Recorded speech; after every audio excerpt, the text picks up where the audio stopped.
Meaning of a set to all of you. ये word set का मतलब क्या होता है? The once you answer me the question I will know कि हाँ किस तरीके से हमें आगे बढ़ना है। Anybody, you can let me know your answer in the chat box. What would be the meaning of the word sets?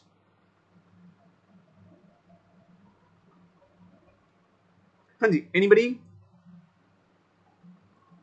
कुछ सेट वर्ड पता है? तो based on the answer I need to decide कि how we should go in the flow. Set क्या होता है? Yes, okay Pratiksha ji, just give me the definition in your own word. है ना, हमें प्रॉपर डेफिनेशन नहीं चाहिए, बट सेट होता क्या है?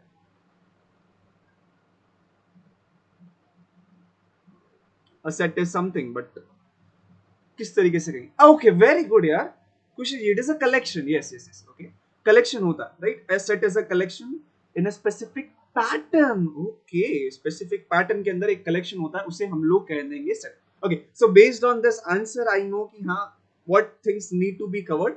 Let's just start with the session. Okay, okay, everything is going well. Slideshow from the current slide.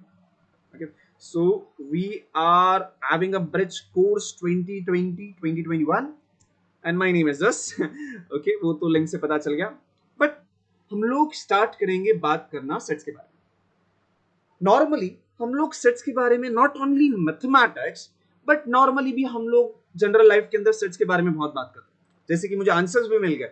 Sets यानी कि हम किसी एक कलेक्शन को हम लोग सेट कहते हैं। अगर मैं कहूँ ग्रुप, तो ग्रुप को भी हम लोग सेट कह देते हैं।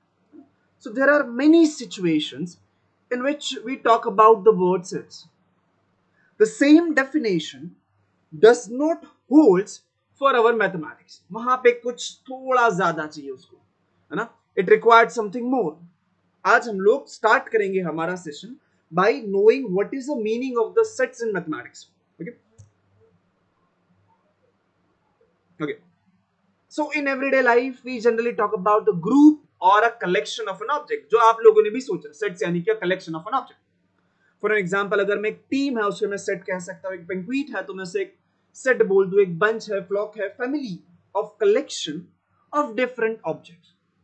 इन सिंपल वर्ड हम लोग इन जनरल सेट्स को एज ए कलेक्शन की जैसा देखते हैं।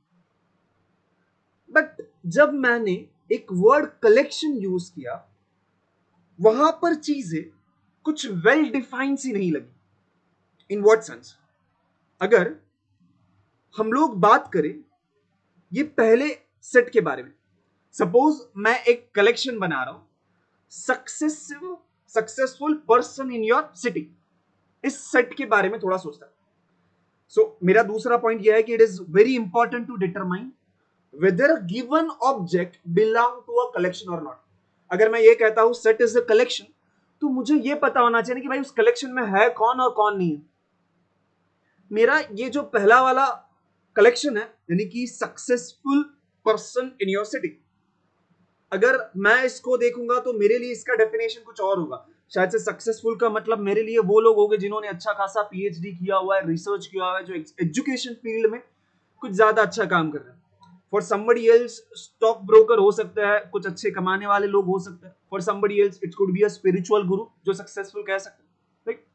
So if I see the first collection, my example, this set of, और या फिर मैं कहूं ये जो कलेक्शन है सक्सेसफुल पर्सन का, वो पर्सन टू पर्सन चेंज होता है। यस और नो? मैं इस कलेक्शन को अलग तरीके से देखूंगा, आप उसको अलग तरीके से देखोगे, हाँ कि ना? Late me know the answer in the chat box. Yes के लिए आप वाई को यूज कर सकते हो, नो के लिए आप एन टाइप कर सकते हो चैट बॉक्स के अंदर, है ना? And keep talking to me. अगर आप बात ही नहीं करोगे तो मुझे लगा कि either of us has been sleeping. सोना नहीं है। Yes, okay. So what we found is whenever I say collection, the first example that I give is actually a relative thing, because मेरे लिए सक्सेसफुल पर्सन कोई और है, आपके लिए कोई और है। सिमिलरली सपोज अगर मैंने सेकंड डेफिनेशन दे दिया, is it also an example of a collection which is relative? Relative का मतलब क्या होता है? कि रिलेटिव का मतलब कि पर्सन टू पर्सन चेंज होते रहता है। Related to me this is another collection, आपके हिसाब से कोई और कलेक्शन। थर्ड एग्जाम्पल को देखेंगे, clever students in your class. Suppose मैं क्लास के अंदर एंटर करता हूं और मुझे पूछा जाता है कि भाई go and collect the clever students of the class. So I'll just go and collect those students जिनके concept clear है. Some other professor came, उन्होंने उन students को select किया जिन्होंने 90 above score किया था. तीसरा टीचर आया, उसने select किया जिन्होंने 50 above score किया था. चौथा टीचर आया, उन्होंने उसको select किया जो सिर्फ पास हो चुके थे, है ना. So based on teacher to teacher, ये third जो collection है ना वो भी vary कर रहा है. So what we are observing is कि ये जो तीनों example मैंने लिए, these three are collections, but they are relative. Relative का मतलब person के ऊपर depend कर रहा है. As a person changes, this collection changes. But अगर मैं ये fourth example को दूंगा, क्या ये example relative का होगा? If I will tell you, give the collection of days in a week. मेरे लिए जो होगा वही चीज आपके लिए होगी. Yes or no?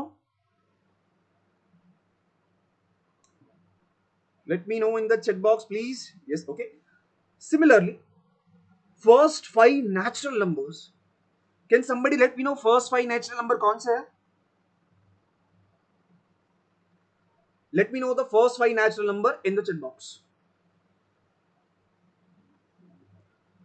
It is 1, 2, 3, 4, 5. So definitely अगर मैं आपको fourth वाला कहता हूं तो वो होगा Monday, Tuesday, Wednesday, Thursday, Friday, Saturday and Sunday. अगर मैंने आपको इसको पूछा तो everyone will give me the same answer 1, 2, 3, 4, 5. So what we found is मेरे जो लास्ट दो एग्जाम्पल है हर किसी मुझे सेम आंसर दे दिया, because those two are the collection which are not relative. More precisely, everyone will have the same object in that collection. Means I can say the fourth and fifth are well defined collection, है ना. So I can say these are well defined. Well defined का मतलब क्या होता है कि हर किसी के लिए वो सेम होने वाला है. एवरीवन नोस कि हाँ इसके अंदर क्या होगा और हर किसी के लिए सेम मेंबर्स आने वाले हैं. तो whenever in mathematics we talk about the word sets, we define the set has been a collection where the element of the collections are well defined. मतलब कि मेरे लिए वो सेट होगा वही सेम सेट आपके लिए होने वाला है. ठीक है. So what is a set? A set has been a collection of well-defined object is called as a set. ठीक है. Before I go for the new slide, I request the student to read this slide once. If you have any doubt, difficulty, please ask first. ठीक है. हर एक slide के बाद 1 minute दूंगा मैं आपको स्लाइड रीड करने के लिए. If you have any doubt, you should ask. ठीक है.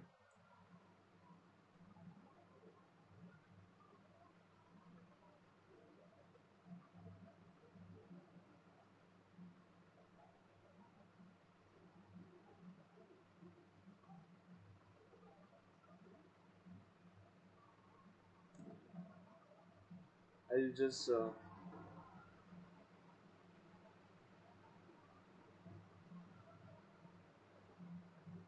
okay. स्लाइड ठीक है. क्या सीख रहे हैं हम लोग यहाँ पे? इस स्लाइड में हम लोग ये सीख रहे हैं कि भाई सिर्फ कलेक्शन वर्ड थोड़ा डिफाइंड नहीं होता, बिकॉज हर किसी के लिए कलेक्शन अलग अलग हो सकता है. तो जब कभी भी हम लोग सेट के बारे में बात करेंगे मैथमेटिक्स के अंदर, तब हम लोग ये कहेंगे अ collection of well defined object. Well defined object, well defined का मतलब कि जो मेरे लिए होगा वही चीज आपके लिए होगी. It should not be relative. ठीक है. It should not be relative. Okay, let's just go for some more things, है ना. कुछ टर्म को सीखते हैं, टर्मिनोलॉजी को सीखते हैं. हमारा जो सेट अगर हो गया, उसके जो ऑब्जेक्ट्स होते हैं उसे हम लोग दो नाम से बुला सकते हैं. एक तो आप कह सकते हो कि उसे एलिमेंट कहो उस सेट का, या फिर उसे मेंबर कहो. फॉर एन एग्जांपल, सपोज मेरे पास सेट ए है, set of first 5 natural number which is 1, 2, 3, 4 and 5. ठीक है. So A is a set having the elements or the members 1, 2, 3, 4, 5. Sets को लिखने का तरीका क्या होता है? जो सेट होता है उसे हम लोग कैपिटल लेटर्स से डिनोट करते हैं. फॉर एन एग्जांपल यहाँ पे मैंने A को यूज किया. You can use any capital letter. और सेट की जो एलिमेंट्स होता है उसे हम लोग कर्ली ब्रैकेट्स में लिखेंगे बाय कॉमा सेपरेटिंग देम, ठीक है। And the objects of the set can be called as elements और the member of the set. और भी बहुत सारी चीजें सीखेंगे।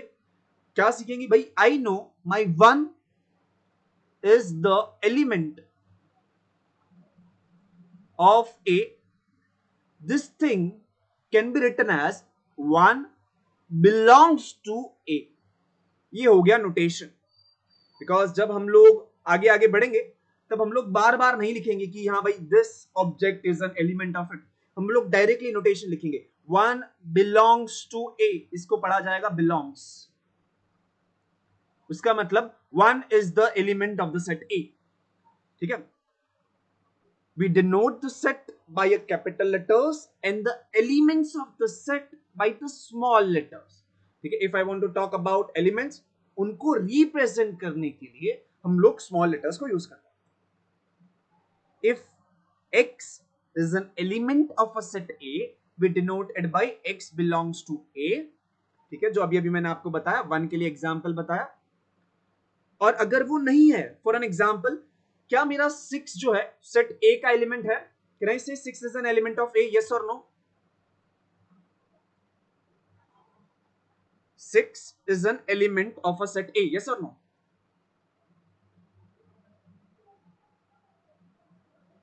चैट बॉक्स ओपन है आपके लिए, answer me please. The element 6 नहीं है ना भाई? 6 उसके अंदर दिख रहा है क्या? 1 2 3 4 5, उसके अंदर सिर्फ 5 चीजें हैं, 1 2 3 4 5।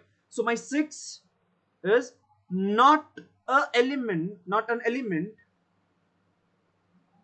of A। तो इस चीज को कैसे लिखा जाएगा? तो 6 does not belongs to A। तो ये हम लोग नोटेशन सीख रहे हैं कि इसका मतलब क्या हो गया कि 1 is an element of A, इसका मतलब क्या हो गया कि 6 is not an element of A। If X is not an element of A, we write it as X does not belongs to A, ठीक है। तो इस स्लाइड पे हम लोग क्या सीख रहे हैं? इस स्लाइड पे हम लोग डेफिनेशन ऑफ अ सेट सीख रहे हैं। That is nothing but a collection of a well defined object is called as a set. दूसरा क्या सीख रहे हैं? ऑब्जेक्ट्स ऑफ अ सेट को हम लोग एलिमेंट्स या फिर मेंबर कह सकते हैं।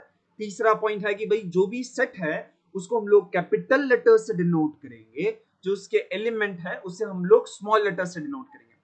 फिर बिलोंग्स टू और डज नॉट बिलोंग्स टू का सिंबल हमने सीखा, ठीक है। ये स्लाइड ठीक है? क्या क्या चीजें सीखी हम लोग ने? चैट बॉक्स में बताओ अगर समझा कि नहीं समझा।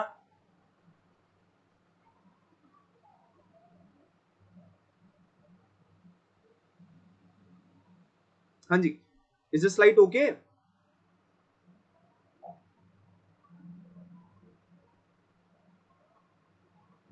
ओके,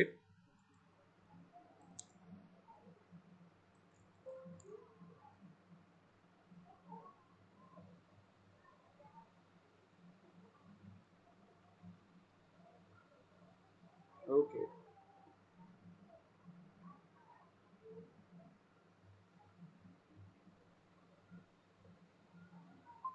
हाँ, it is joint again, no कोई इशू नहीं है। Yes, I just share it again entire screen and we are just back, okay, from the current slide,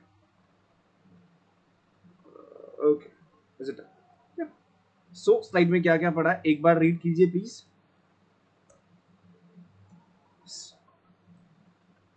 okay, यहाँ पे आ गए हम। स्लाइड विजिबल है? Yes, I can see.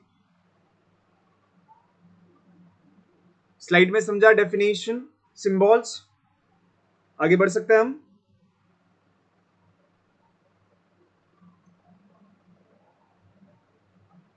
Yes sir, okay. Now we are going to learn the classification of the numbers. Since this is going to be a bridge course, I wanted to cover few things which are basics and would be required for your base. Classification of numbers. आप लोगों को पता है कौन कौन से types के number होते हैं? Anybody?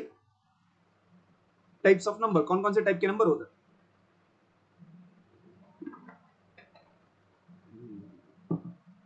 ओ वाह, ठीक है। Anjali, okay. Whole numbers, prime numbers, natural numbers, okay. Nidhi ji ने प्राइम नंबर तक पहुंच गए। Even number, odd number, natural number, whole number, integer. Yes, Pratiksha ji is on somewhere wait I want to go, ठीक है। सो जो even number, odd number, prime numbers है, वो तो टाइप्स ऑफ नंबर में हो गई, बट वो एक अलग सेट जाएगा। मुझे क्लासिफाई करना है मेरे नंबर्स को। ये जो था ना होल नंबर, नेचुरल नंबर, मुझे वहां पे बात करनी है। सो सबसे पहले मैं बात करूंगा नेचुरल नंबर्स के बारे में, ठीक है। So okay, I need to write something. It's over here, it's over here. Classification of numbers, I want to write. सबसे पहले मैं डिफाइन करना चाहूंगा what is called as a natural numbers. Natural numbers are nothing but collection of the set 1, 2, 3 and so on, right? इसे हम लोग natural number कहते हैं। एंड ये हमारा नोटेशन होगा, एन के आगे अगर मैंने बोल्ड में लिखा है that means nothing but it is a natural numbers. Everybody knows natural number ये होता है। Natural number starts from 1 and it just keep on going 1 2 3। Natural number के लिए और एक नाम होता है, they are also called as counting numbers. If you observe carefully, natural number के अंदर एक चीज मिसिंग है। हम लोग इसे काउंटिंग नंबर तो कहते हैं, but suppose if I don't have anything, it should be represented by what? Suppose if I don't have anything, अगर मेरे पास सपोज एक कोई चीज है डिनोटेड बाय 1, अगर दो चीज है तो 2 से डिनोट करूंगा। If I don't have anything I should denote it by 0, and natural number के अंदर वो चीज मिसिंग है ना। तो अगर हम लोग नेचुरल नंबर्स के अंदर 0 को ऐड कर देंगे, यानी कि 0 मैंने ऐड किया और बाकी जो चीज है वो ऊपर वाली, यानी कि 1 2 3 and so on, then this collection then this collection would be called as whole numbers, would be called as whole numbers, right? अब यही 0 आ गया मेरे पास 1 है, मेरे पास 2 है, मेरे पास 3 है, मेरे पास बहुत सारे नंबर है। बट स्टिल सपोज अगर मुझे किसी को कोई चीज देनी है, राइट, तो वो मेरे पास नहीं है, मुझे देनी है किसी को, क्या बोलते, हमने लोन लिया है, I need to give it to someone, तो लोन है, यानी कि मैं नेगेटिव में चल रहा हूं। नेगेटिव, यहां पर मेरे पास 0 है और बहुत सारे पॉजिटिव नंबर्स, बट मेरे पास नेगेटिव नंबर की कमी है। अगर मैंने होल नंबर्स के अंदर सारे के सारे नेगेटिव नंबर्स को ऐड कर दिया, मेरे इसी कलेक्शन के अंदर मैंने सारे के सारे नेगेटिव नंबर्स को ऐड कर दिया, ठीक है। सो इसके बाद सारे के सारे जो ऊपर के नंबर थे, होल नंबर को मैं लिख दे रहा हूं। This collection is called as what? Anybody?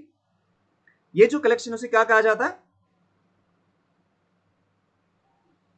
The collection of all this numbers, जहां पे 0 है, 1 है, 2 है, 3 है, -1 है, -2 है, -3 और सारे के सारे नेगेटिव पॉजिटिव नंबर्स आ रहे हैं, इन्हें क्या कहा जाता है?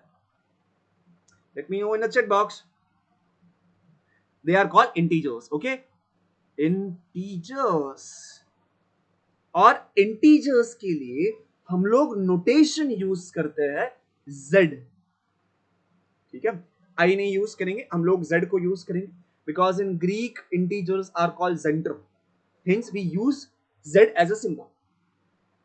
So what we found, मेरे पास काउंटिंग नंबर थे 1 2 3 4 5, तो वो काउंटिंग नंबर के कलेक्शन को हमने कह दिया नेचुरल नंबर, या फिर काउंटिंग नंबर, उसमें 0 की कमी थी, 0 डाल दिया, होल नंबर मिल गए। उसके अंदर नेगेटिव की कमी थी, तो उन नेगेटिव को डालने के बाद मेरे पास इंटीजर्स बन गए। स्टिल कुछ एलिमेंट्स छूट जा रहा है, अभी भी कौन से तो नंबर है जो मिसिंग लग रहा है। For an example, if I have 1/2, क्या ये इंटीजर है 1/2? 1/2 is it an integer? Half जिसे हम लोग कहते हैं, no, they are not integer, they are fractionals. And more precisely हम लोग ऐसे जो नंबर्स होते हैं which can be written as numerator by something as a denominator, ऊपर नेगेटिव हो, नीचे नेगेटिव हो, कहीं पर कुछ भी हो, ऐसे नंबर जिसको हमें फ्रैक्शनल फॉर्म में लिखते हैं, उसे हम लोग कहते हैं रैशनल नंबर्स और उसे डिनोट किया जाता है क्यू के साथ, यानी कि फ्रैक्शनल नंबर, यानी कि it is P by Q where my P and Q are any integer and my q cannot be zero, right? So collection of all the numbers of the form p by q, for an example 1 by 2 है, 11 by 13 है, कुछ भी p by q हो, जहां पे आप denominator में zero ना लेते हो, उन कलेक्शन को हम लोग कहते हैं rational number.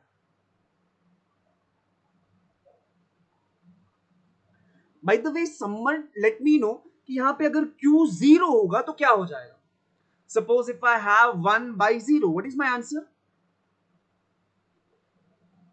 What is my answer if I have 1 by 0?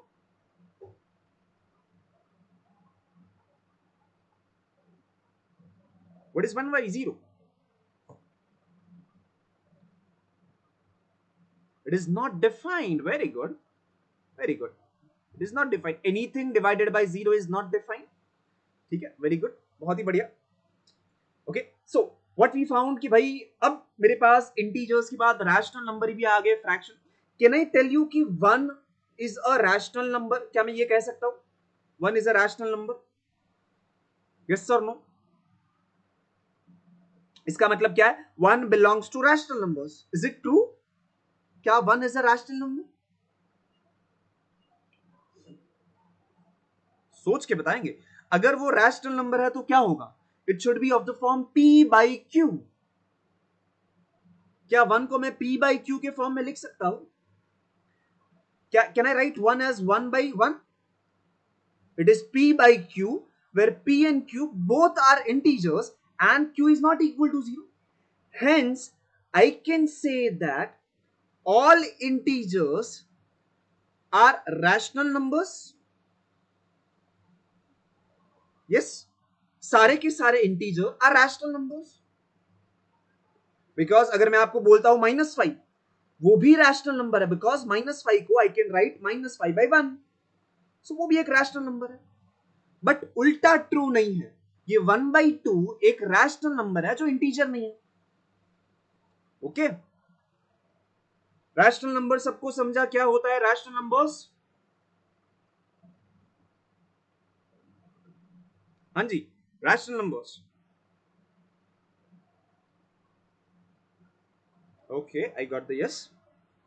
Okay, अब फिर भी कुछ नंबर छूट जा रहे हैं यार, फिर भी कुछ नंबर छूट जा रहा है। मेरे पास रैशनल नंबर है p by q, any number of the form p by q is nothing but rational number.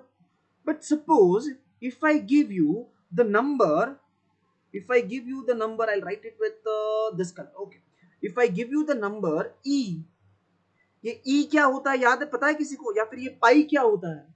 पाई सुना सुना सा है कुछ, पाई और e, पाई एंड ई बहुत ही बड़े बड़े नाम है साइंस के अंदर, है ना? पाई एक्सपोनेंशियल, पाई 3.14 है ना, इसका वैल्यू क्या होता है? ओके, सो पाई जो है उसका वैल्यू होता है 3.1427 and dot dot dot dot dot चलते रहेगा। उसी तरीके से ये जो ई है उसका भी वैल्यू होगा 2.17 डॉट डॉट डॉट डॉट चलते रहेगा, कभी रुकने वाले नहीं है। सो ऐसे जो नंबर होते हैं which are in the decimal form which keeps on going and वहां पर चीजें रिपीट भी नहीं होती है, those number cannot be written in the form of p by q are called as irrational numbers. Yes, the numbers which are not rationals are called irrational numbers. And two of the famous examples are pi and e. ठीक है, सो ये हो गए irrational numbers. Irrational number में क्या होता है? तो ऐसे नंबर जो डेसिमल फॉर्म में चलते ही जाते हैं, रुकते ही नहीं है, और वहां पे चीजें रिपीट भी नहीं होती है ना? Suppose if I give you 3.333, is it a irrational number और it is a rational number? सोच के बताएंगे। 3.33333 3 is continuously coming again and again, is it a rational or irrational?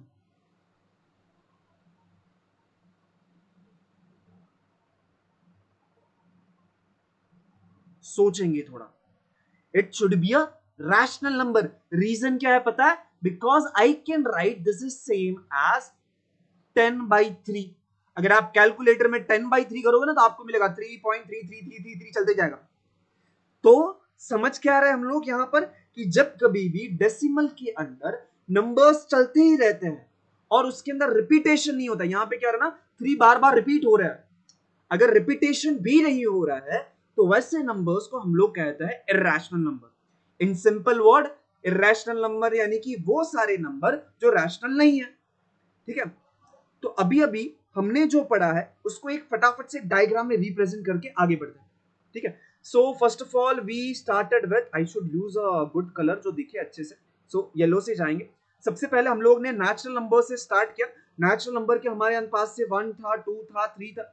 फिर हमें पता चला कि भाई ये जो नेचुरल नंबर्स है उसके अंदर एक चीज की कमी थी, वो था जीरो। अगर मैंने नेचुरल नंबर को जीरो के साथ देखा तो वो बन जाता है मेरे होल नंबर्स। होल नंबर्स में कमी थी नेगेटिव नंबर्स की, तो सपोज मेरा होल नंबर के सेट के अंदर मैंने नेगेटिव नंबर्स ऐड कर दिए, -1, -2, -3, -4, तो ये बन जाएगा, ये जो बड़ा वाला सेट है वो बन जाएगा मेरा इंटीजर्स। इस इंटीजर्स के अंदर अगर मैंने फ्रैक्शंस ऐड कर दिए, जैसे कि 1/2 हो गया, 2/3 हो गया, -11/5 हो गया, सारे p by q मैंने ऐड कर दिए, where q is not equal to 0 and both are integer, ये जो मेरा सेट हो जाएगा, इस सेट को हम लोग कहेंगे रैशनल नंबर। अब जो रैशनल नहीं है, जैसे कि पाई हो गया, ई हो गया, या फिर मैं कुछ भी नंबर बनाऊं 1.234 डॉट डॉट डॉट, जहां पे चेंजेस होते रहते हैं नंबर के अंदर, वो बन जाएंगे मेरे इरेशनल नंबर, जिसे हम लोग क्यू लिखेंगे और ऊपर सी लिखेंगे। ठीक है, इट इज क्यू का कॉम्प्लीमेंट। अब अगर मैं इस सारे सेट के कलेक्शन को जमा करूंगा तो मेरे पास जो सेट बनेगा उसे हम लोग कहेंगे set of real numbers.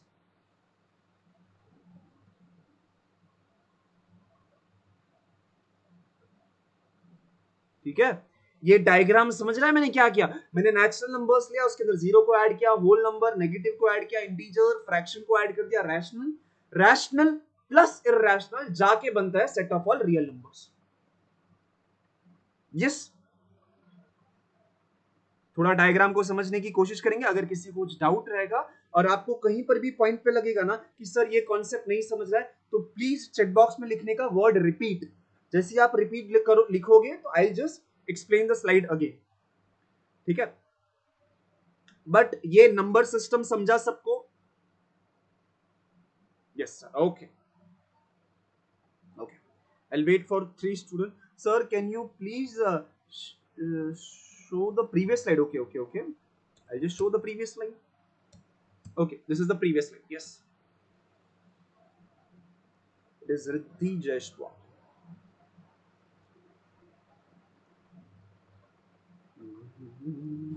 Okay, so let's just if screenshot लेने की जरूरत नहीं है, जैसे ही सेशन खत्म होगा I will share the PPT का पीडीएफ बना के। ठीक है, so no need to worry about it. The important thing is to understand the concepts.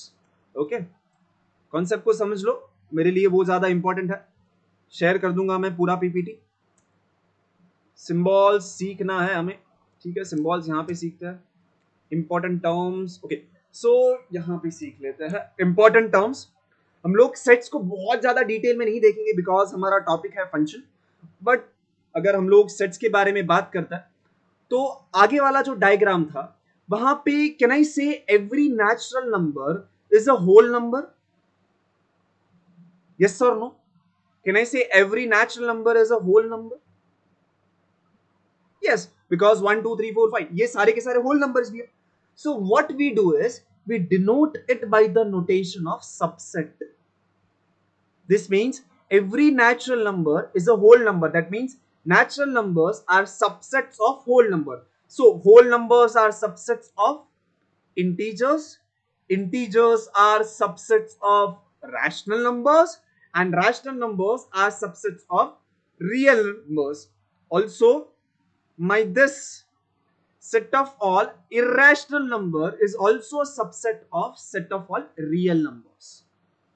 यहां पे मैंने क्या लिखा समझ रहा है कि नहीं? सबसेट का मतलब सबसेट का मतलब वो n के सारे एलिमेंट w में है, w के सारे एलिमेंट z में है, z के सारे एलिमेंट q में है, q के सारे एलिमेंट r के अंदर है।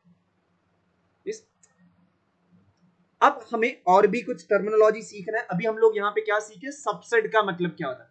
अगर एक बड़े सेट के अंदर एक छोटा सा सेट है तो वो छोटा सेट बड़े सेट का सबसेट बन जाता है।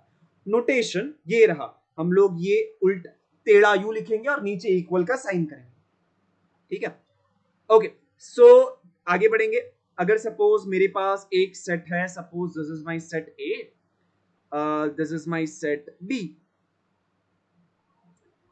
The common part is called as what? The common part of this two set is called as what? Anybody? Because this is a basic term. I think किसी को पता होना। I have a set A, I have a set B. दोनों में कुछ तो common part है। उस कॉमन पार्ट को हम लोग कहते हैं A इंटरसेक्शन B। इसे पढ़ा जाएगा इंटरसेक्शन। तो ये फातिमा जी ने जो आंसर दिया, it is opposite of what I wanted, right? It is called intersection, it is called intersection, ठीक है। तो दोनों में जो कॉमन होता है उसे हम लोग इंटरसेक्शन कहते हैं। देखो फातिमा जी, यूनियन यानी कि दोनों को जोड़ देना, इंटरसेक्शन यानी कि दोनों के अंदर जो कॉमन है वो। फॉर एन एग्जाम्पल, सपोज मैं यहां पे लिखूंगा, सपोज वापस से ये मेरा ए है, ये मेरा बी है। अगर मैंने दोनों का यूनियन यानी कि दोनों को ही मैंने पूरा का पूरा ले लिया साथ में, दिस थिंग, दोनों को साथ में लेना यानी कि वो बन जाता है यूनियन। पूरा का पूरा साथ में लेना उसे हम लोग कहते हैं यूनियन, ठीक है Fatima ji? Is it okay? Intersection और यूनियन कंफ्यूजन नहीं रहेगा किसी को भी। यूनियन का मतलब हम लोग साथ में लेते हैं पूरा का पूरा, इंटरसेक्शन यानी कि हम लोग कॉमन पार्ट को लेते हैं, ठीक है। We will see examples definitely, but अभी के लिए वर्ड को समझना जरूरी था कि कॉमन पार्ट को इंटरसेक्शन कहेंगे और दोनों जब साथ में लिया जाता है तब हमें उसे यूनियन कहते हैं। सपोज अगर मेरे सेट के अंदर एक भी एलिमेंट नहीं है, यानी कि आई हैव अ सेट एस जिसके अंदर कुछ भी नहीं है, तो इसे हम लोग कहते हैं एम्प्टी सेट। और इसको दिखाने का तरीका होता है जीरो लिखो, लाइन मार दो, है ना। इसे हम लोग फाई कहते हैं, it is a Greek letter phi. So this is the thing but a notation for an empty set. Empty set का मतलब क्या होता है कि उसके अंदर कुछ भी नहीं है, ठीक है। सबसेट सीखा, ये इंटरसेक्शन क्या होता है यानी कि कॉमन पार्ट, यूनियन यानी कि साथ में लेना, ठीक है। So empty set which is denoted by phi. Intersection यहां पे देखा जो कॉमन होता है उसे हम लोग इंटरसेक्शन कहेंगे। यूनियन यानी कि साथ में ले लेना। सबसेट यानी कि एक के अंदर अगर दूसरा होगा तो हम लोग इसे सबसेट कहेंगे। ओके, सो यहां पर एक छोटा सा क्वेश्चन था, can I say my R is a union of rational numbers plus irrational number, yes और no? Can I say real numbers are union of rational numbers and irrational number, because उन दोनों को मिला के बनता है, इसे हम लोग कहते हैं real numbers are union of rational and irrational. Okay, complement, complement already हमें पता है, जैसे कि यहां पे हम लोग कॉम्प्लीमेंट ऑलरेडी सीख चुके हैं। कॉम्प्लीमेंट का मतलब कि वो सेट को छोड़ के जो रहेगा वो। For an example, suppose if I have A, A यहां पर है, I have a set X over here. Set A इस सर्कल के अंदर है, इस सर्कल को छोड़ के बाहर जो भी होगा that will be nothing but my complement. A का कॉम्प्लीमेंट, कॉम्प्लीमेंट यानी कि उसका अपोजिट, उसके छोड़ के जो भी रहेगा that is nothing but a compliment. जैसे कि irrational numbers are complement of rational numbers, because जो रैशनल नहीं है वो irrational हो जाएगा। सो जो ए के अंदर नहीं है वो ए कॉम्प्लीमेंट के अंदर होगा, ठीक है। ये पांचों के पांचों टर्म अगर आपको समझता है तो आगे बढ़ेंगे, otherwise tell me to repeat the things. Empty set क्या होता है, इंटरसेक्शन क्या होता है, यूनियन क्या होता है, सबसेट क्या होता है, कॉम्प्लीमेंट क्या होता है। अगर आपको ये टर्मिनोलॉजी समझ रही है तो हम लोग एक एग्जाम्पल करेंगे जिसके अंदर हम लोग चीजों को समझेंगे, ठीक है। ये पांचों पांच टर्मिनोलॉजी को।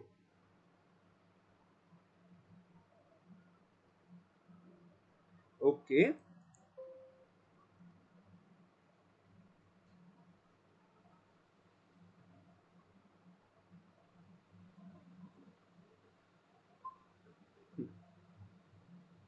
it will be regain in few seconds. Okay, yeah, it will.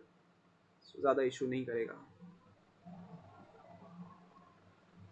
Okay, so I'm back again. It should share.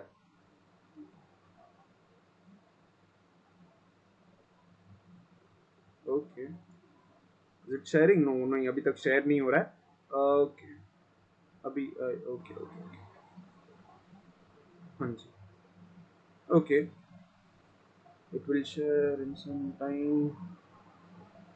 Okay, okay, okay, okay, okay. Um,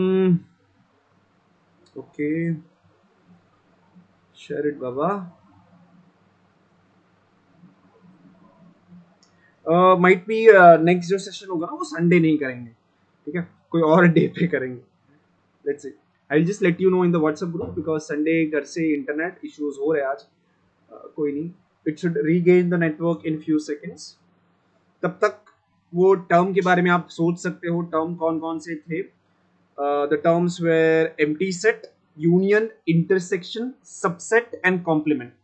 उनके बारे में सोचो, तब तक इंटरनेट रीगेन हो जाएगा. ओके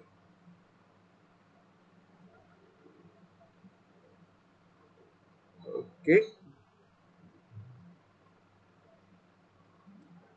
चलो जी चलो.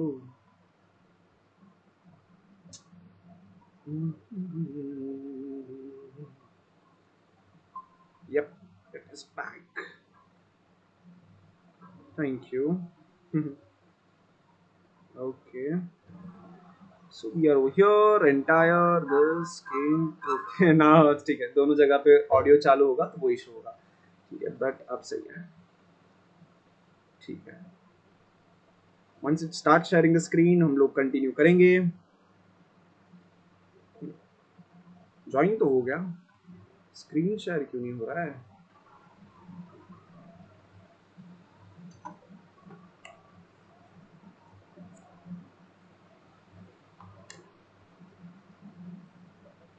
Okay, give me a few more seconds.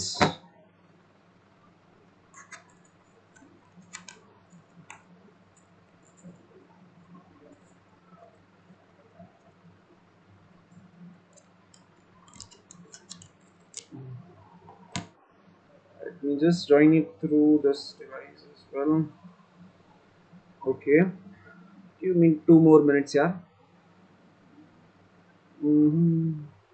Settings, ठीक है, यहाँ गए wireless connection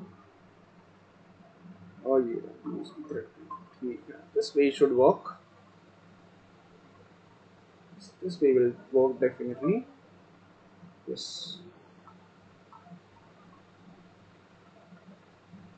yup.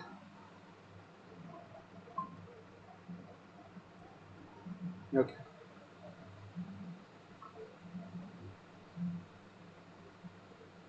Yup yup yup. अब तो चल जाना जी. जी, is not so good. We need to cover that यार. कहाँ थे हम लोग? यहीं पे थे. Should work now. Network network. चलो जी, फाइनली. चलो 4 मिनट बिगाड़ा इसने. अच्छा जी, थैंक यू. फटाफट से शेयर हो जाए यार. यस, नाउ फाइनली वापस से शेयर हुआ. Okay, let's just continue. हम लोग यहाँ पर थे फ्रॉम द स्लाइड. और एक एक्स्ट्रा स्लाइड ऐड करूँ? एक एक्स्ट्रा स्लाइड ऐड करके फटाफट से वो कॉन्सेप्ट कर लेते हैं. ठीक है, so I just add one more slide. Home, new slide. It should be a blank slide. यहाँ पे आता है slide show from the front. Okay, so हमने जो टर्मिनोलॉजी सीखी थी उसके बारे में थोड़ा जानता है. if I have a is nothing but the set 1, 2, 3 and suppose it is 5, 7. I have the set B to be same as 2, 3, 4 and 5. First of all, what will be my A union B? A union B क्या होगा? Let me know in the chat box यार. A union B. What is meant by a universal set? Okay, definitely I'll come to the word. Roshan Singh, universal set. Okay, I'll just come to the word. Universal set. बहुत ही बढ़िया doubt है यार. Universal set. That is universal set. Okay. Universal set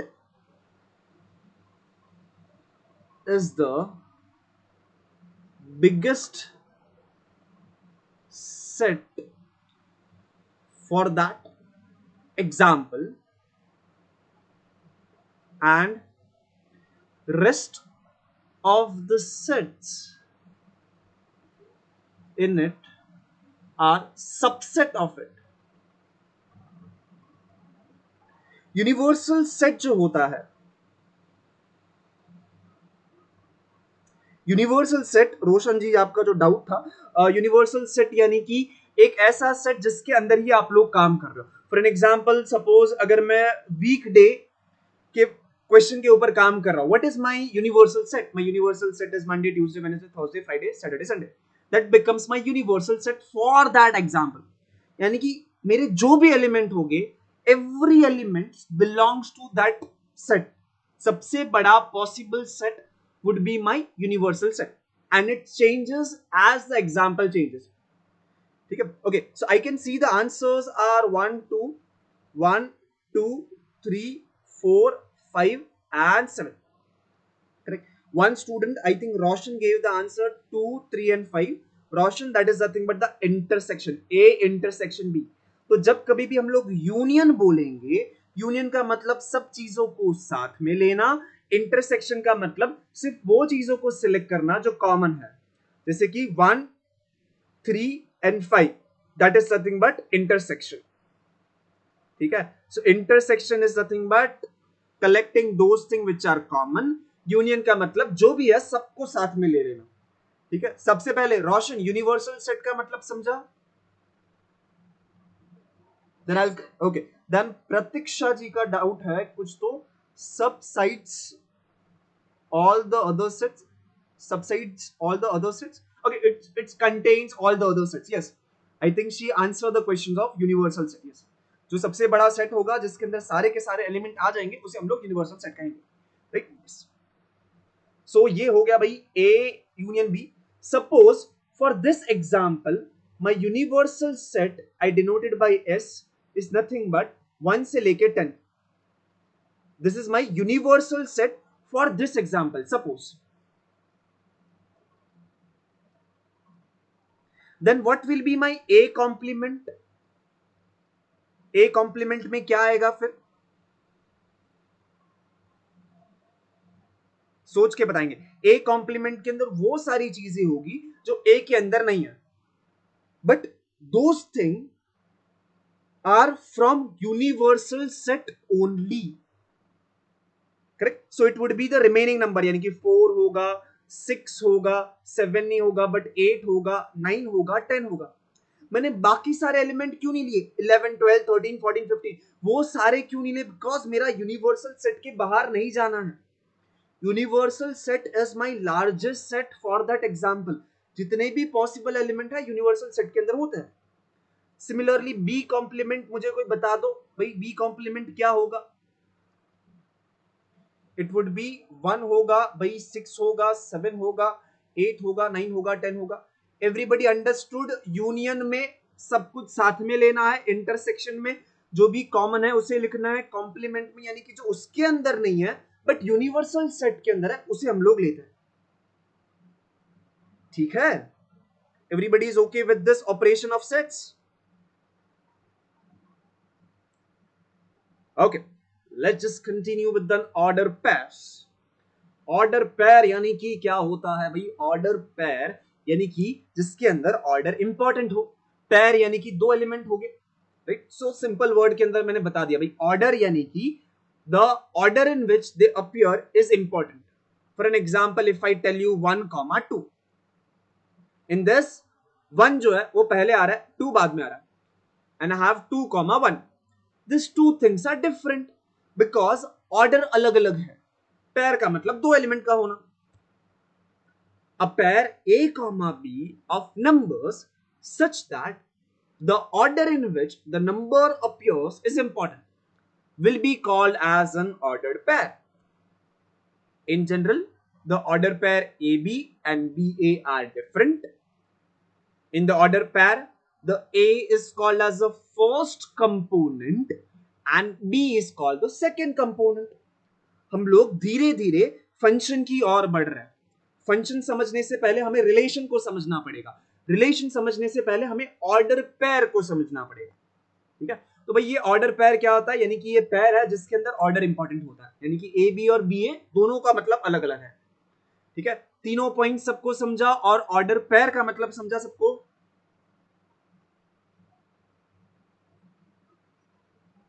read it once, गाई नहीं करना है हमें. You can take your time. Okay. Cartesian products of two sets. Okay, I'll repeat. Thank you जी, thank you. Please कहने की जरूरत नहीं है. Definitely I will repeat यार. Can you please repeat? Yes, बोल देने का बिंदास. Okay. So order pair यानी कि हमारे पास pair है तो it would be of two things, two elements हो गए. For an example, suppose I suppose I just give an example. I try to correct the example. Suppose I have a set of pairs. I have a set of pairs of a number. जैसे कि 1 2 हो गया, 3 6 हो गया, 6 3 हो गया, और suppose 4 5 हो गया, और सपोज 2 2 हो गया भाई, 1 2 हो गया तो 1 3 हो गया, और एक ले लेता हूं भाई, ये 2 1. So this is the thing but my set A. This set is called an set of order pair if I say this and this are different. अगर मैं 3,6 और 6,3 को कहूंगा कि वो दोनों अलग अलग है, then this is called as an order pairs, set of order pairs. यानी कि 3,6 और 6,3 की अलग रिप्रेजेंटेशन होगी या फिर उसके अलग मायने होंगे, तो हमें उसे ऑर्डर पेयर कहना होगा. करेक्ट. अब मुझे पता है कि भाई और डाउट आ गया कि सर आपने तो बहुत ज्यादा कंफ्यूज कर दिया. एक सिंपल सा एग्जांपल देता हूं. सपोज अगर आप डाइस जो है ना उसको रोल करते हो, है ना, नॉर्मली अगर हम लोग गेम खेल रहे हैं तो डाइस को रोल करता है. आपकी पहली डाइस में आता है 3 और दूसरी डाइस में आता है 6. आपको फर्क पड़ता है कि पहली डाइस में 3 आया फिर दूसरी डाइस में 6 आया? फर्क नहीं पड़ता ना. आप क्या करते हो, ऐड करके आप 9 आगे बढ़ जाते हो. यस और no? We all do this ना. अगर एक में 3 आया एक में 6 आया, हम लोग टोटल 9 करके आगे बढ़ जाते हैं. यस और no? Correct. So in that situation, it is not an order pair because 3,6 आए या फिर 6,3 आए, वो अलग अलग है. ठीक है. So that is not an order pair.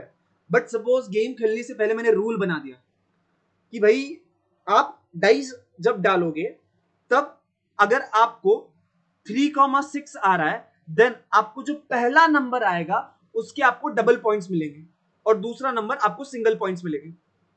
Then you will see कि 3,6 और 6,3 अलग अलग है, टोटली अलग अलग है. यस और नो? Getting the difference? मैंने क्या किया, मैंने ऑर्डर को इंपॉर्टेंस दे दिया कि पहले जो आएगा उससे फर्क पड़ेगा, दूसरा जो आएगा उससे भी फर्क पड़ेगा. So whenever we give importance to an order, that pair would be called as an order pair. Getting the concept Pratiksha ji and Anjali ji? Okay, very good. आगे बढ़ेंगे. अब हमें बात करनी है भाई कार्टेशियन प्रोडक्ट क्या होता है. कार्टेशियन प्रोडक्ट बहुत ही सिंपल सा कॉन्सेप्ट. मेरे पास दो सेट है भाई, नंबर्स होते हैं तो प्रोडक्ट करने को आता है. If I have 5 2 I multiply I right 10. बहुत सिंपल है. बट अगर मेरे पास दो सेट है, उनको भी क्या प्रोडक्ट किया जा सकता है? और अगर प्रोडक्ट किया तो आएगा क्या, है ना? सो वहां पे होता है Cartesian product. Suppose A and B are two non empty. Non empty का मतलब उसके अंदर एटलीस्ट एक एलिमेंट होगा. एम्प्टी का मतलब कुछ नहीं है, नॉन एम्प्टी का मतलब एटलीस्ट एक एलिमेंट होगा. Then the Cartesian product of A and B is defined as the set of all order pairs A comma B such that A is inside A and B is inside B, it is denoted by A cross B.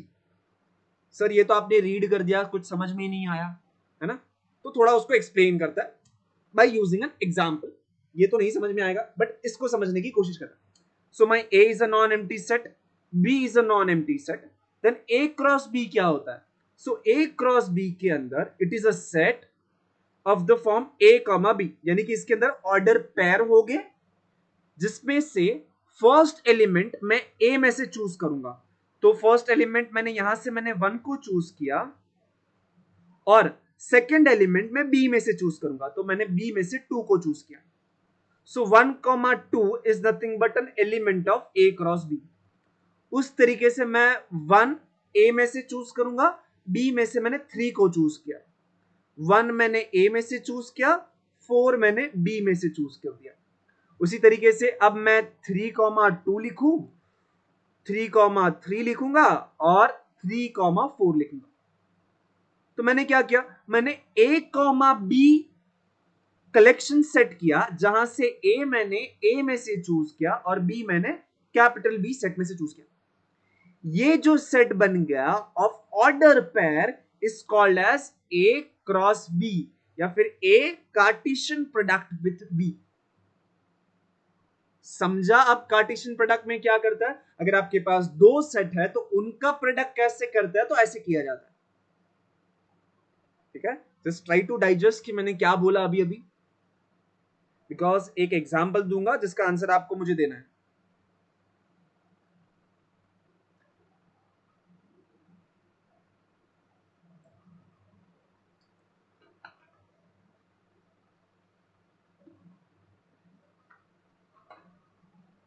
A cross B कैसे करता है? It is nothing but ordered pairs. A cross B यानी कि order pair होता है. Order pair के अंदर पहला जो कोऑर्डिनेट है वो A में से चूज करेंगे, दूसरा जो कोऑर्डिनेट है वो B में से चूज करेंगे. ठीक है, सो ये हो जाएगा हमारा A क्रॉस B. समझ रहा है किस तरीके से किया गया A क्रॉस B को? Please confirm in the check box. हम लोग सीख रहे हैं Cartesian products of the sets. Okay, let's see. I think कुछ लोगों को कुछ डाउट रहेंगे, यहां पे उसको क्लियर आउट करता है. ठीक है, so now in this case I want to find out A cross B. Tell me the first element of this set. पहला कौन सा एलिमेंट होगा इस सेट का A क्रॉस B का? Very good. So there are some students getting it A, 1 comma A. The second element is 1 comma B. The third element is nothing but 1 comma C. Now अगर मैंने 1 की जगह पे 2 को choose किया तो वो इस तरीके से आएगा. Yes yes yes yes. Last element बता दो, सिर्फ लास्ट एलिमेंट क्या लिखूं मैं यहां पर?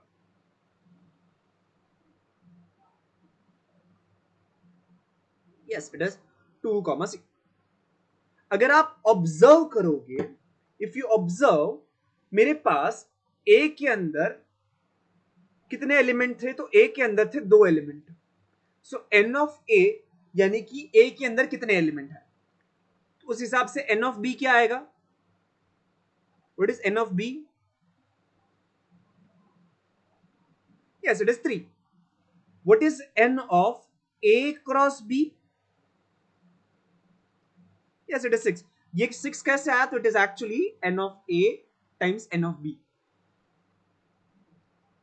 ठीक है, बहुत ही सिंपल है सर, ये तो बहुत पोपट जैसी चीजें सिखा रहे हो आप. ठीक है, तो ये हम लोग सीख रहे हैं Cartesian product. A cross B दो सेट है, उनका कार्टेशियन प्रोडक्ट क्या होता है. ठीक है, कार्टेशियन प्रोडक्ट अगर समझा है तो आगे बढ़ेंगे. हम लोग नई चीज सीखेंगे जो हमारे फंक्शन की और हमें लेके जा रहा है. नाम है उस चीज का रिलेशन. ये रिलेशन क्या होता है इसको पहले डिफाइन करेंगे, एग्जाम्पल के साथ उसको समझने की कोशिश करेंगे.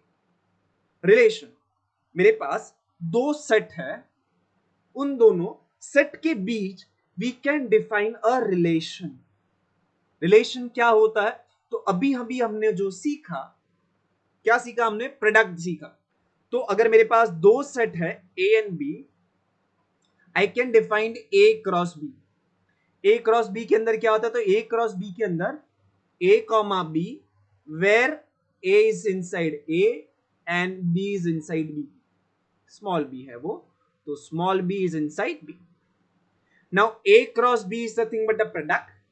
अगर मैंने इस चीज का ए क्रॉस बी का कोई भी सबसेट ले लिया, कोई भी सबसेट, उस सबसेट को हम लोग कहते हैं relation from A to B.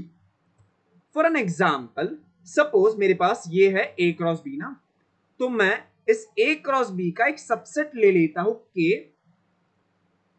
which is suppose it is 1 comma a and 2 comma b. Can I say this k is a subset of a cross b? Yes or no? Can I say this set k is a subset of a cross b? थोड़ा सोच के बताएंगे. Subset का मतलब क्या होता है कि वो उसके अंदर होना चाहिए. Every element of k should be inside a cross b. Is it true? K is a subset of a cross b. Yes, because k उसके अंदर है तो it is a subset. अगर हम लोग किसी भी प्रोडक्ट का सबसेट लेंगे, उस सबसेट को हम लोग कहते हैं रिलेशन फ्रॉम. अगर ए क्रॉस बी है तो हम लोग कहेंगे relation from A to B. अगर सपोज मैंने कोई और सबसेट ले लिया, for an example I take S to be equal to 1a 1 2c, क्या मैं ये कहूं S is a subset of A cross B? Can I say S is a subset of A cross B?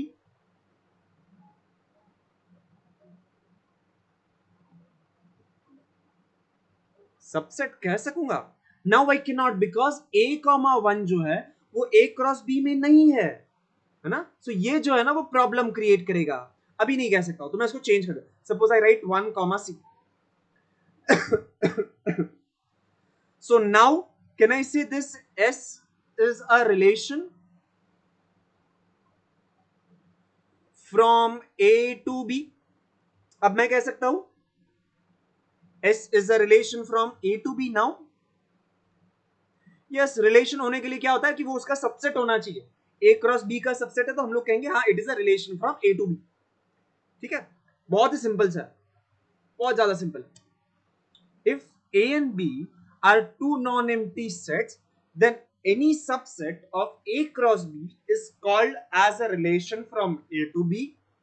Again, relation को हम लोग capital letter से denote करेंगे. Suppose अगर मेरे पास ये A है और ये B है, then how many elements are going to be inside A cross B? पहले वो बता दो. A cross B के अंदर कितने एलिमेंट हो गए?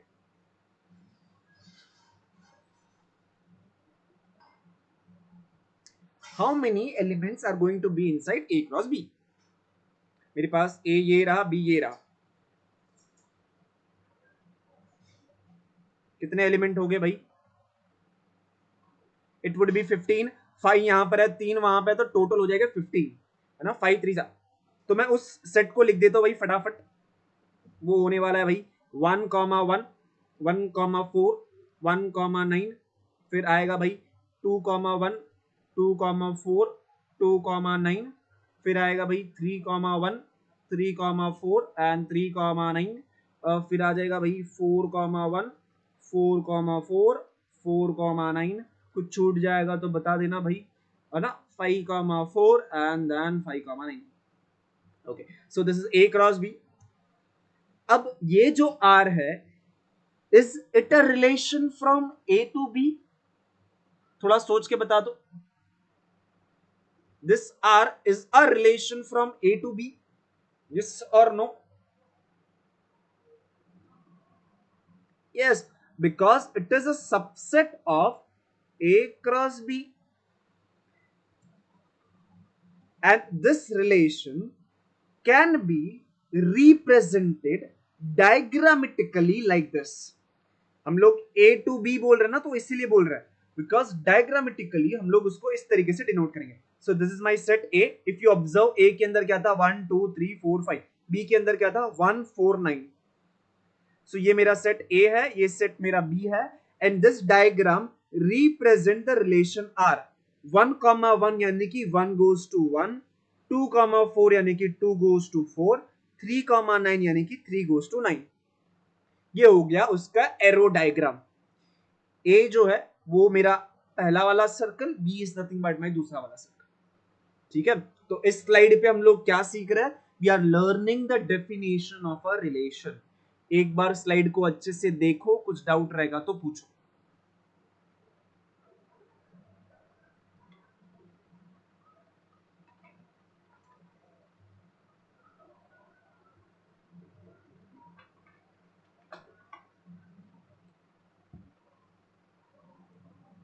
Is it okay? स्लाइड समझ रहा है रिलेशन का मतलब क्या हो रहा है और वो डायग्राम किस तरीके से बनाया गया है 1,1, 2,4, 3,9 को?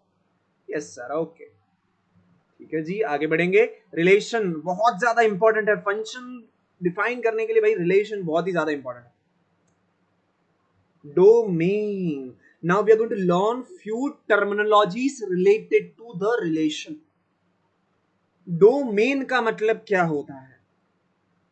Domain का मतलब क्या होता है भाई?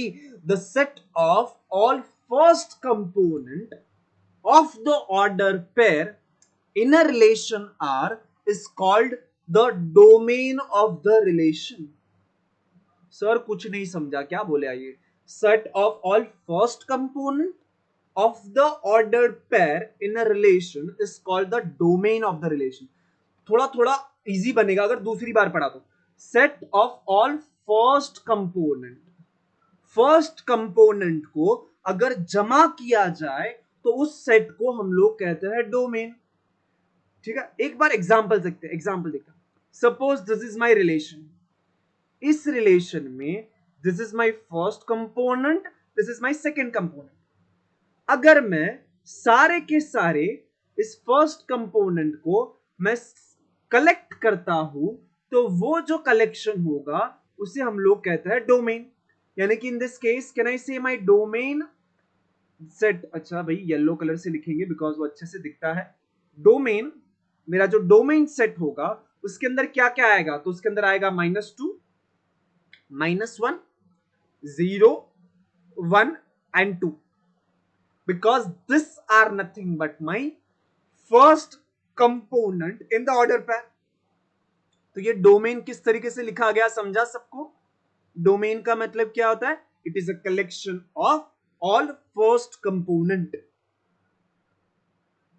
ठीक है, ये वर्ड समझा? बिकॉज एग्जाम्पल आएगा इसके बाद जब आपको मुझे आंसर देना पड़ेगा कि भाई डोमेन क्या होता है। तो डोमेन के अंदर हम लोग फर्स्ट कंपोनेंट को जमा करते हैं, that is called as a domain. अगर आपने सेकेंड कंपोनेंट्स को जमा कर दिया उसे हम लोग कहते हैं रेंज। सेकेंड कंपोनेंट यानी कि 4 है, 1 है, 0 है, वापस से 1 है और वापस से 4 है। सेट लिखते वक्त हम लोग रिपीटेड एलिमेंट्स को नहीं लिखते हैं, तो इसलिए 4 और 1 को मैंने हटा दिया। ठीक है, क्या क्या नोट किया हमने ये नोट किया कि सेट लिखते वक्त जो चीज रिपीट होती है उससे हम लोग बार बार नहीं लिखते। तो अगर आपने सेकेंड कंपोनेंट का कलेक्शन बनाया तो उसे हम लोग कहते हैं रेंज। डोमेन का मतलब collection of first component and the collection of the second component is called as a range of the function.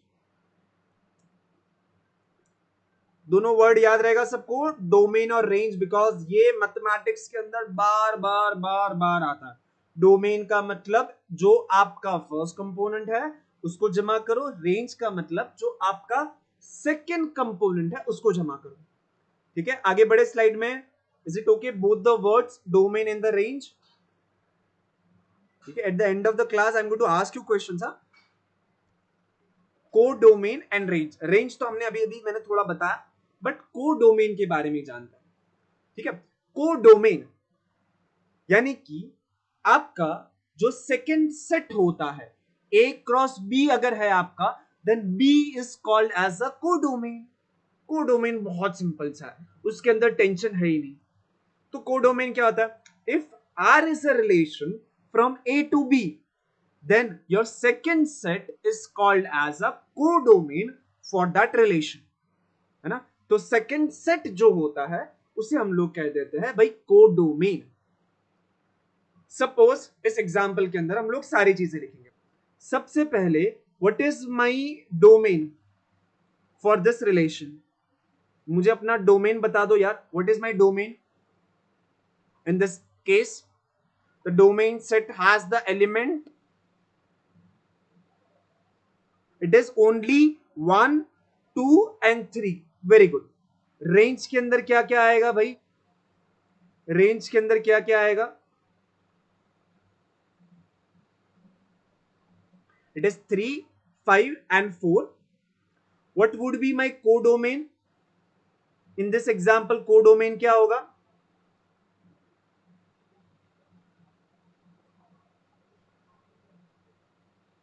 R is a relation from A to B, then my codomain is nothing but B, है ना, where R is a relation from A to B, वो relation जहां पर होगा that is nothing but your codomain। B यानी कि this side 2 3 4 5 6 7, है ना।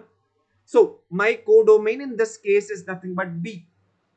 One thing I can observe is my range is a subset of the codomain। थोड़ा सोच के बताओ, is it true? My range is a subset of a codomain। क्या ये 3 5 4 is a sub element of B?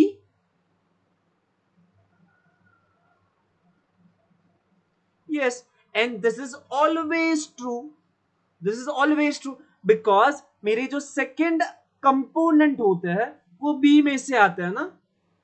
Since our second components belongs to B, my range is always a subset of codomain, always, है ना। so मेरा जो range होता है वो codomain का हर बार सबसेट होता है। मुझे लग रहा है कि भाई sir, no sir, repeat the whole slide. Yes yes yes, okay, I will repeat, yes I will repeat the whole slide. मैं वही बोल रहा था कि ये कोडोमेन वर्ड आपको नहीं समझ रहा है, वो मुझे पता चल गया था कि भाई ये कोडोमेन वर्ड में इशू हो रहा है, ठीक है।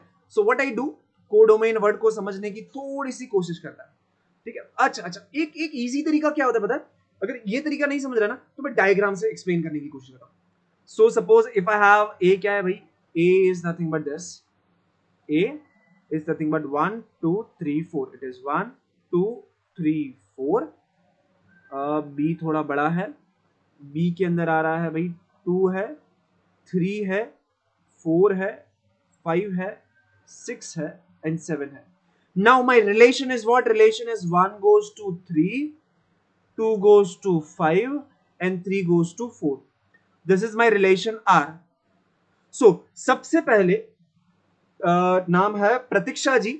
सबसे पहले डोमेन के अंदर आप क्या लेते हो, डोमेन के अंदर आप वो एलिमेंट लोगे जो आपके फर्स्ट कंपोनेंट होता है, मोर प्रिसाइजली जिसको आप मैप करते हो, है ना। आपने किस किस को मैप किया है, आपने 1 को मैप किया, 2 को मैप किया, 3 को मैप किया, आपने 4 को मैप नहीं किया है। सो आपके डोमेन के अंदर 4 नहीं आएगा। सो आपके डोमेन के अंदर आया 1 2 and 3 which are nothing but first component. ये समझा प्रतीक्षा जी, डोमेन किस तरीके से लिखा गया। यस। अब रेंज के बारे में सोचते हैं। रेंज यानी कि वो सारे element in your second set which has some pre image, यानी कि कोई ना कोई वहां पे आके मैप कर रहा है। जैसे कि 3 के ऊपर 1 मैप कर रहा है, 4 के ऊपर 3 मैप कर रहा है, 5 के ऊपर 2 मैप कर रहा है।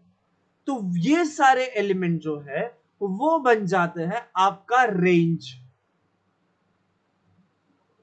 रेंज समझा, 3 5 एंड 4 सेकेंड कंपोनेंट, ठीक है। रेंज यानी कि हम लोग वो सारे एलिमेंट लेते हैं जहां पे हम मैप कर। अब बची लास्ट चीज जिसे हम लोग कहते हैं कोडोमेन। कोडोमेन यानी कि आपका जो सेकंड सेट होता है जहां पे आप मैप करवाते हो, उस पूरे सेट को कहा जाता है कोडोमेन। इन दिस केस ए आपका पहला सेट था, दूसरा सेट था बी, उस दूसरे पूरे सेट को कहा जाता है codomain. The entire second set is called as codomain. अगर मेरे पास R एक रिलेशन है, if I have R is a relation from A to B, उसका मतलब क्या होगा? उसका मतलब होगा कि R is a subset of A cross B. Yes और नो? यहां से ये समझा कैसे आया? R is a relation from A to B, that means R is a subset of A cross B. Yes or no? Then if R is a subset of A cross B, then this B is called codomain. अब सबको समझा meaning of the word codomain?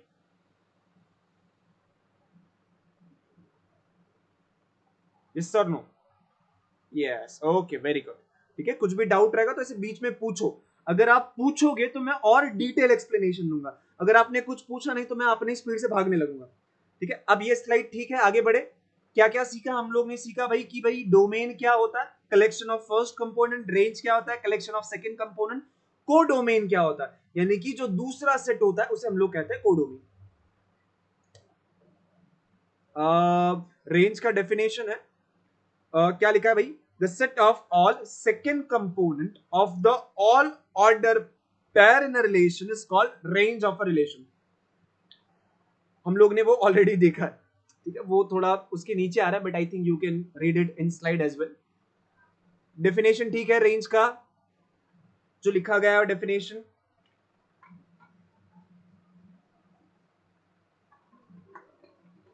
Okay, let's see ahead. Example, suppose A is my first set, B is my second set and this is my R.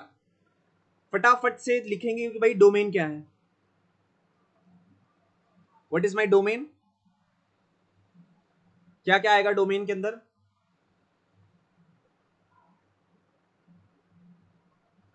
हाँ जी, domain के अंदर क्या क्या आएगा? Yes, -3, -2, -1, 1 and 3.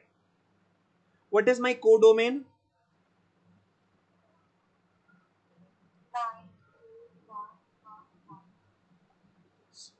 अगर आप ऑडियो में बोलोगे ना तो लैपटॉप से ऑडियो सुनने को इशू होता है मुझे. टाइप कर दो ना.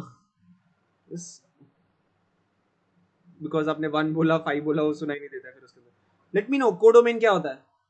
What is my codomain in this case? Yes, it is 149 definitely. But codomain को मैं लिख सकता हूं ना set B. Set B is my codomain. Because if I say AB, this is a subset of A cross B. B is my codomain. आप लोग सही हो, 14991 everything is right, but codomain is my second set, तो B की तरीके से लिख सकता हूं. उसी तरीके से रेंज जो है that is actually 149 and that is same as my B again. So my range again came out to be a subset of codomain.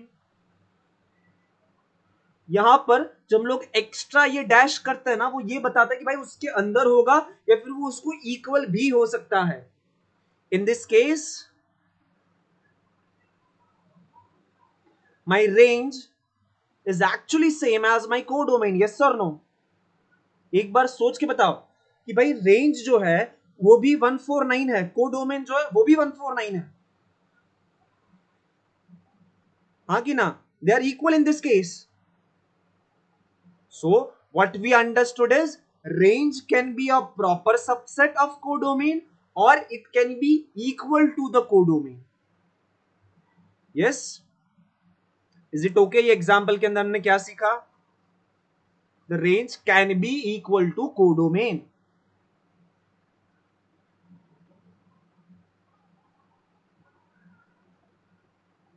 Okay, I got the yes. Let's see. Types of relation. अब चीजें थोड़ी difficult होगी because अब हमें थोड़ा ज्यादा ध्यान देना पड़ेगा. अब मुझे रिलेशन पता है भाई, रिलेशन यानी कि it is a subset of A cross B, but उसके अंदर भी कुछ टाइप्स हैं. हम लोग सारे टाइप्स को डिटेल में देखेंगे with examples. So the first type of relation is one one relation, जिसको हम लोग कहते हैं injective relation. Second type is many to one relation. The third is into relation and the last is nothing but onto relation, जिसे हम लोग कहते हैं surjective. So there are four types of relation. हर किसी को डिटेल में देखेंगे. The first is one one relation. One one relation बहुत सिंपल सा है. इसको रिलेशन को समझने का सबसे इजी तरीका होता है कि उसका डायग्राम बनाओ, एरो डायग्राम बनाओ. जैसे आपने एरो डायग्राम बना दिया ना, आपको उसका टाइप आइडेंटिफाई करना इजी हो जाता है. अब सबसे पहले समझेंगे कि भाई वन वन का कॉन्सेप्ट क्या होता है. वन वन का मतलब, अगर आपके पास दो अलग अलग एलिमेंट है, देन वो दो अलग एलिमेंट पे जाके मैप करने चाहिए. यानी कि for an example, suppose I have a first set A over here, second set B over here. अगर मेरे पास यहां पर दो अलग एलिमेंट है, तो सामने जाके वो दो अलग एलिमेंट पे मैप करनी चाहिए. Then if this is true for every element of the my set A, then this relation will be called one one map. One one map का मतलब दो अलग चीज पे जाके मैप करनी चाहिए. अगर सपोज मैंने यहां पर ऐसा कर दिया, तो क्या हो रहा है कि भाई this second element and the third element is getting map to the same element. This is not allowed in one one map. दो अलग एलिमेंट है तो सामने भी अलग जगह पे जाने का, सेम जगह पे नहीं जाने का. ठीक है, that is called as a one one map. इसको थोड़ा डिफाइन करेंगे एग्जाम्पल के साथ और आइडिया क्लियर करूंगा, टेंशन नहीं. A relation R from A to B is said to be a one-one map if every element of A has at most one image in B under R and distinct element in A have distinct image in B under R. So the important चीज पहले तो ये समझेंगे कि if I have a distinct element in A, they should have distinct image in B. है ना. तो ये जो डेफिनेशन है उसको दो पार्ट में डिवाइड करेंगे. पहला वाला जो पार्ट है वो थोड़ी देर में समझेंगे. उससे पहले ये समझते हैं कि भाई distinct element in A should have a distinct image in B. मतलब कि दो अलग अलग है तो सामने दो अलग अलग जगह पे जाना चाहिए. तो सेकेंड पार्ट का मतलब ये होगा. फर्स्ट पार्ट का मतलब होगा कि every element of A has at most one image in B. यानी कि सारे के सारे element of A should get used, यानी कि वो कहीं ना कहीं पर मैप होने चाहिए. उनके लिए एटलीस्ट एक इमेज तो आपको ढूंढ के रखना है. ठीक है, कुछ एग्जांपल करते हैं और धीरे धीरे क्लियर करेंगे इस फंडा को. Suppose if I give you this, every element of A has at most one image in B. यहां पे अगर आप देखोगे ए जो है उसको एक इमेज है 3, 2 जो है उसको इमेज है 4, 3 जो है उसको इमेज है 5. If you see, point 2 has an image, point 1 has an image, point 2 has an image, point 3 has an image. Point 4 जो है उसको कोई भी इमेज है ही नहीं. यहां पे क्या लिखा है, every element of A has at most one image in B. यानी कि ज्यादा से ज्यादा उसको एक इमेज होना चाहिए. सो अगर 4 को इमेज नहीं है तो भी चलेगा, बिकॉज ज्यादा से ज्यादा एक इमेज होना चाहिए. ठीक है, और उसके साथ साथ आप ये भी देखोगे 1 एंड 2 आर डिस्टिंक्ट एलिमेंट, और सामने जो है वो डिस्टिंक्ट एलिमेंट पे जाके मैप कर रहा है. 1 जो है वो 3 पे जा रहा है, 2 4 पे जा रहा है, 3 5 पे जा रहा है. सो अलग अलग एलिमेंट अलग अलग जगह पे जा रहा है. सो ये डिस्टिंक्ट वाला कंडीशन तो सेटिस्फाई हो रहा है. उसके साथ साथ हर एक एलिमेंट ज्यादा से ज्यादा एक चीज पे जाके मैप कर रहा है, at most one image in B. I think हमें थोड़ी ब्रेक की जरूरत है. मैं बोलते बोलते चकदा रहा हूं. ओके, कोई नहीं. What is the time? Okay, it is 4:24 ना. मैं ये 1:1 का है ना वापस से स्टार्ट करूंगा. Because I got distracted somewhere, so एक छोटा सा 10 मिनट का ब्रेक लेते हैं, फिर कंटिन्यू करेंगे 1-1 के साथ. ओके, सो फॉर द अच्छा स्टूडेंट्स आ गए, बहुत सारे स्टूडेंट्स हैं. सो whomsoever has joined late